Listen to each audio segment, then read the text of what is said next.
एक अहम खबर हम आपको बताना चाहते हैं हिमाचल चुनाव को लेकर कि हिमाचल चुनाव में अब मुकाबला बहुत ज्यादा दिलचस्प हो गया है, क्योंकि अब समय ज्यादा बचा नहीं है। तो ऐसे में सभी नेता अब पूरा जोर लगा रहे हैं ताकि वो अपनी पार्टी को सत्ता तक पहुंचा सके। लेकिन सबसे बड़ा जिम्मा तो उन विधायकों पर भी है जो इस समय जनता का भरोसा जीतकर काम को करवा भी रहे हैं और आने वाले वक्त में चुनावी मैदान में उनको भी उतरना है। तो सुंदरनगर की बात की जाए तो सुंदरनगर में भी बार पलटवार का सिलसिला भी जारी है और साथ ही वायदे जो किए गए हैं उसको लेकर दावे भी बड़े बड़े हैं कि हमने कितने काम कराए। तो बीजेपी के विधायक राकेश जम्वाल हमारे साथ एक्सक्लूसिवली जुड़ने जा रहे हैं, उनसे हम बातचीत करते हैं। विधायक साहब, बहुत बहुत स्वागत है आपका खबर अभी तक पर।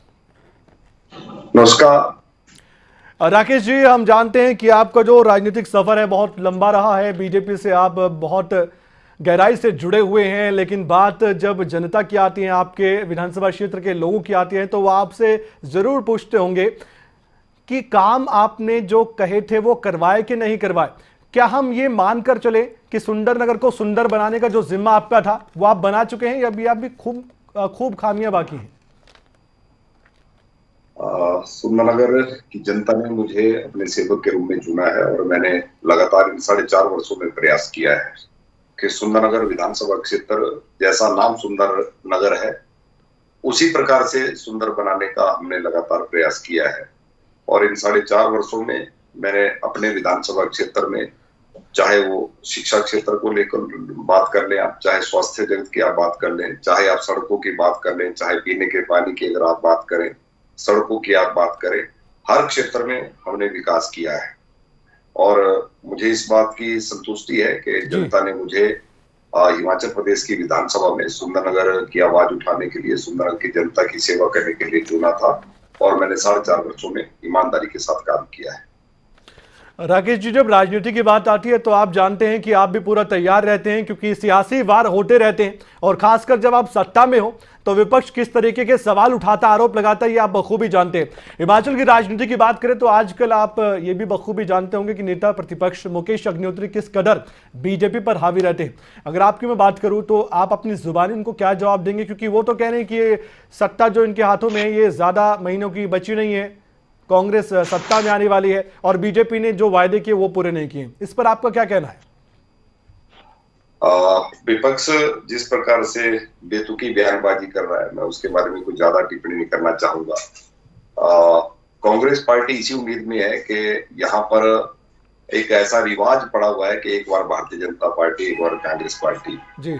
उनको ऐसा लग रहा है कि इस बार फिर से भारतीय जनता पार्टी की सरकार के बाद हमारी सरकार आएगी। लेकिन जहां आज हमारा साथ लगता उत्तरांचल प्रदेश है, वहां की जनता ने भी रिवाज बदला है। वहां भी कभी, जब से उस प्रदेश का गठन हुआ, कभी कोई सरकार रिपीट नहीं हुई थी, लेकिन आज वहां भारतीय जनता पार्टी की सरकार रिपीट हुई है। 37 वर्षों का इतिहास अगर आप देखेंगे तो उत्तर प्रदेश की जनता ने भी बदला है, वहां पर भी मुख्यमंत्री रिपीट हुए हैं।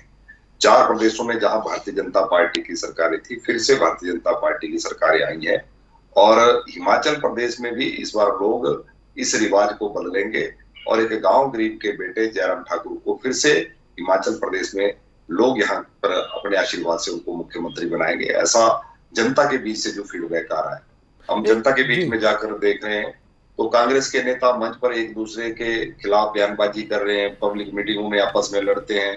उनकी प्रदेश अध्यक्ष का दौरा होता है, उनके वरिष्ठ नेता वहां पर धरने पे बैठ जाते हैं। मुझे लगता है कि कांग्रेस के बारे में मैं टिप्पणी ज्यादा नहीं करना चाहता, क्योंकि कांग्रेस पार्टी आज पूरे देश से विलुप्त हो रही है और हिमाचल प्रदेश में भी आने वाले चुनावों में यहाँ से भी वो विलुप्त हो जाएगी। अच्छा, एक अंतिम में राजनीतिक सवाल आपसे करना चाहूंगा, उसके बाद फिर से सुंदरनगर विधानसभा क्षेत्र की बात होगी आपसे। आम आदमी पार्टी को आप कहां आंकते हैं? क्या वो कांग्रेस का भी विकल्प हो सकती है? मतलब आपकी लड़ाई उनसे हेड टू हेड हो सकती है या आपको लगता है कि कांग्रेस से ही आपकी सीधी चुनौती और लड़ाई है? हिमाचल प्रदेश में इस दल का कोई अस्तित्व नहीं है, हमारा उनके साथ कोई मुकाबला नहीं है और ना ही हिमाचल प्रदेश में उनका कोई आधार है। उनकी पार्टी के अध्यक्ष से लेकर सारे लोग ही भारतीय जनता पार्टी में शामिल हो गए। उस पार्टी के बारे में मुझे कुछ ज्यादा नहीं कहना है, उनके साथ कोई मुकाबला हमारे हिमाचल प्रदेश में। राकेश जी, क्योंकि हमने हिमाचल की रणभूमि में ये वायदा किया था सुंदरनगर की जनता से कि उनके सवालों को भी हम लेंगे, तो सबसे बड़ा सवाल तो मेरी तरफ से ये भी है आपसे कि जो आपने वायदे किए थे चुनाव से पहले, आपको जरूर याद होंगे, क्या वो वायदे पूरे हुए हैं या भी हम कह सकते हैं कि उनको पूरा करना बाकी है? क्योंकि ज्यादा समय नहीं बचा, आपका रिपोर्ट कार्ड लगभग तैयार होगा। अगर आप रख सके जनता के सामने। मैंने विधानसभा के चुनाव जब 2017 में हुए थे, मैंने किसी प्रकार का झूठा वायदा लोगों से नहीं किया था। मैंने एक बात अपनी जनता से उसमें भी कही थी कि मुझे आप एक मौका जरूर दें। एक मौका अगर आप देंगे तो निश्चित तौर पर अगले चुनावों में जब आऊंगा तो आप लोगों के पास पूरा लेखा जोखा लेकर आऊंगा। मुझे इस बात की संतुष्टि है कि मेरे विधानसभा क्षेत्र में अगर मैं एक तरफ से अगर बात करूं स्वास्थ्य सुविधाओं को लेकर, हमारा सुंदरनगर का सिविल हॉस्पिटल जो 100 बेडेड था, वर्षों से उसका कभी दर्जा नहीं बढ़ा। और यहाँ पर जिस प्रकार से ओपीडी हम देखते थे डिस्ट्रिक्ट हॉस्पिटल के बराबर की, उससे भी ज्यादा ओपीडी हमारी यहाँ पर होती थी। लेकिन इसका दर्जा बढ़ाने की जब भी बात आई पुरानी सरकारों में, कांग्रेस की सरकार ने घोषणा की, लेकिन वो मात्र घोषणा रहेगी। हमने आते ही उसका दर्जा बढ़ाया, 100 से 150 बेड किया, जिसके कारण से डॉक्टर्स, पैरामेडिकल स्टाफ, नर्सिंग की स्ट्रेंथ वहां पर बढ़ी है। और आज हमारा सिविल हॉस्पिटल जो है वो 150 बेडेड है। 12 करोड़ रुपए की लागत से हमने मातृ शिशु अस्पताल का भवन बनाया। जगत प्रकाश नड्डा जी जब केंद्रीय स्वास्थ्य मंत्री थे, मैंने उनसे निवेदन किया था, उनका जब मंडी जिला का दौरा था, उन्होंने सुंदरनगर के लिए वो एमसीएच जो है वो सुंदरनगर के लिए अनाउंस किया था, उसकी नोटिफिकेशन हो गई थी। और आज 50 बेडेड जो हमारा एमसीएच है उसकी उद्घाटन करके जनता को समर्पित कर दिया गया। सुंदरनगर के सिविल हॉस्पिटल में डायलिसिस की सुविधा नहीं थी, हमारी सरकार आई, जयराम ठाकुर जी से मैंने निवेदन किया माननीय मुख्यमंत्री से, उन्होंने सुंदरनगर के लिए डायलिसिस की सुविधा हमको दे दी है। स्टाफ के लिए रेजिडेंस नहीं थे, 10 करोड़ रुपए की लागत से डॉक्टर्स और पैरामेडिकल स्टाफ के लिए वहां पर आवास बनाए जा रहे हैं। वहां के कर्मचारियों के लिए जो है वो आवास की आजकल युद्ध स्तर पर उसका भी काम चला है। उसके साथ ऑक्सीजन को लेकर कोविड के दौरान हमारे ध्यान में आया कि ऑक्सीजन को लेकर दूसरे प्रांतों की अगर मैं बात करूं, हिमाचल में कमी नहीं आई। हिमाचल की सरकार ने अच्छा मैनेजमेंट किया कोविड से लड़ने के लिए, लेकिन यहाँ पर अपना ऑक्सीजन प्लांट होना चाहिए। इसको लेकर मैंने मुख्यमंत्री से निवेदन किया और 500 एलपीएम का ऑक्सीजन प्लांट बनकर तैयार है, जिसका विधिवत उद्घाटन करके जनता को समर्पित कर दिया गया। डहर सुंदरनगर विधानसभा क्षेत्र का दूसरा बड़ा केंद्र है। बिल्कुल। और इस डहर क्षेत्र में वहां का जो सीएससी था उसका दर्जा बढ़ाने की मांग बड़े समय से लोग कर रहे थे, लेकिन दर्जा नहीं बढ़ा। हमने माननीय मुख्यमंत्री जी का जब दौरा डहर क्षेत्र का हुआ, मैंने उनसे निवेदन किया, उन्होंने उसका दर्जा बढ़ाकर सिविल हॉस्पिटल कर दिया। आज उसकी नोटिफिकेशन होगी, उसका शुभारंभ भी कर दिया गया है। डहर में 108 एम्बुलेंस को लेकर लंबे समय से मांग चली आ रही थी। वहां के लोग चाहते थे कि हमको भी 108 एम्बुलेंस की सुविधा मिले। पुरानी कांग्रेस की सरकार में वहां पर आंदोलन भी हुआ, वो हड़ताल भी हुई, अमन अनशन भी हुआ, लेकिन पुरानी सरकार में उनकी ओर ध्यान नहीं दिया। हमने वो 108 एम्बुलेंस जो है आज जनता को वहां पर समर्पित कर दी। मेरे विधानसभा क्षेत्र का इलाका घांगू, जहां पर स्वास्थ्य सुविधाओं को लेकर लगभग 30-35 किलोमीटर तक कोई स्वास्थ्य सुविधा नहीं थी। मैंने माननीय मुख्यमंत्री से निवेदन किया और हमारी बह की धार में आज प्राइमरी हेल्थ सेंटर खुल गया, वहां पर उसका भी हमने शुभारंभ कर दिया।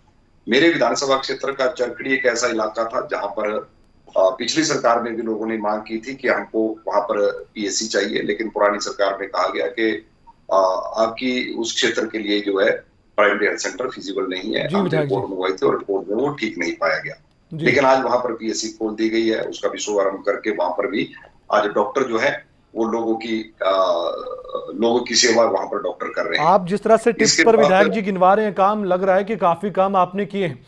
उम्मीद हम ये करेंगे कि बोलिए सर। मेरे विधानसभा क्षेत्र की एक इलाका दरहट का था, वहां बदली में मांग आई कि वहां पर भी पीएससी होनी चाहिए, मुख्यमंत्री जी ने वहां पर भी।